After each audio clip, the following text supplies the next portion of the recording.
Chapter 109 of the Holiest of All by Andrew Murray.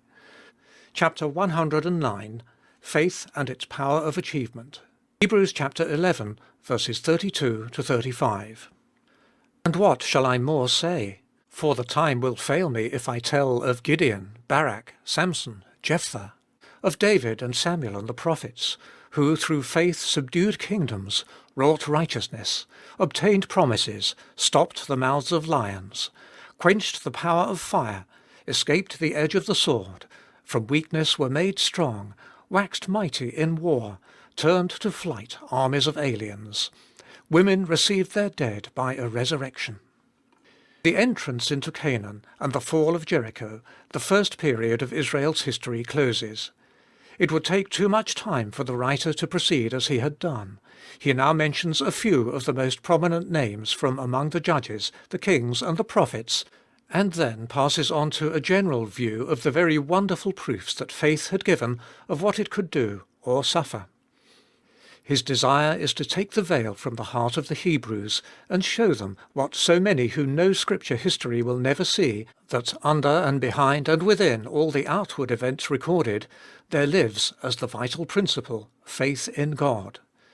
The history is, on the one hand, the record of what God has done through and for those who have trusted him. On the other, the proof that in God's leading of his people, the one token of his presence and working was always the spirit of faith which he gave. Faith in exercise is the breaking out of the divine life within, the very substance of things hoped for, the proof of the presence of things not seen. Mentioning the great achievements of faith, our writer gives three separate trios. In the first, we find mentioned what the heroes of faith had accomplished. In combat with their enemies, they subdued kingdoms. In ruling the people and opposing evil, they wrought righteousness. In dealing with God, they obtained promises. In the second, personal deliverance from wild beasts, from the powers of nature, from the violence of men is in the foreground. They stopped the mouths of lions, quenched the power of fire, escaped the edge of the sword. In the third, we have the experience of the power of faith for personal strengthening. From weakness were made strong, waxed mighty in war, turned to flight armies of aliens. And then there is added one thing more. Women received their dead by a resurrection. By faith, women conquered the power of death. There is no power on earth that can stand before the power of faith, because the power of faith is the power of God working in us. The memory of the heroes and heroisms of the olden time may be most instructive if we regard them in their true light. One thing that impresses us is how little God has promised to faith that it will be freed from difficulty and danger. It would be as easy to God to prevent the enemy coming as to give the victory over him. To do this would be infinite loss. Faith would never be called into exercise. Man would never learn to know either his God or himself as his child. Every trial accomplishes a double purpose.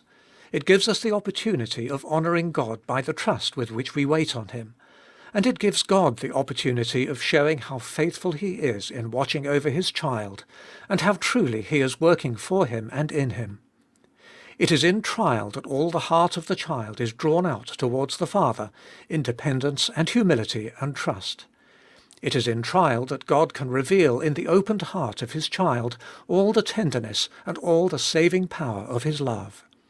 Without trial, there could be no school of faith, no growth of spiritual character, no strength of will given up to God and clinging to him. Let us bless God for every trial, small or great.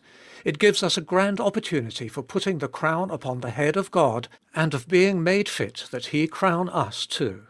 Another thought of no less importance that comes as we think of the achievements of faith in the history of Israel is how closely they were all identified with the public welfare, with lives devoted to the cause of God and the people. Selfishness is the death of faith. How can ye believe who take honour one of another? As long as we seek to be strong in faith for the sake of our own comfort and goodness and the possession of power, even if we dream of using it all for others, when once we obtain it, we shall fail. It is the soul that at once in its weakness gives itself up for the sake of God and others that will find in that self-sacrifice the need and the right to claim God's mighty help.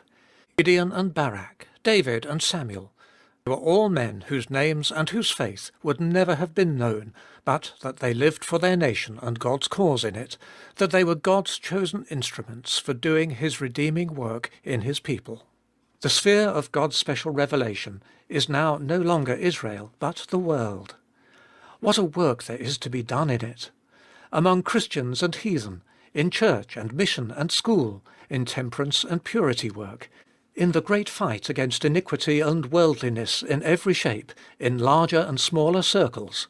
What room, what need for the heroes of faith to subdue kingdoms, to work righteousness, to obtain promises. Let each of us offer himself to God for the struggle. And as we do so, let us remember well the double lesson. No faith without difficulties for it to conquer.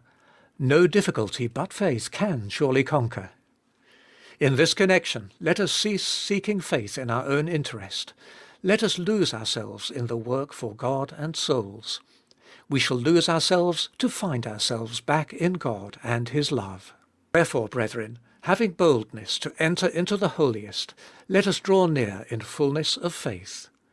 Live the life of faith in the holiest with God, then thy whole life on earth will be one of faith. Give thyself wholly to God. Thy faith will have the confidence to ask that God give himself wholly to thee. In the little things of daily life we need faith as much as in larger interests. Faith counts nothing insignificant, because nothing is good in which God is not. Faith yields itself to God for him most literally and completely to be all. Remember, the real value of strong faith is to gain victories for God, to live for the salvation of souls and the extension of his kingdom.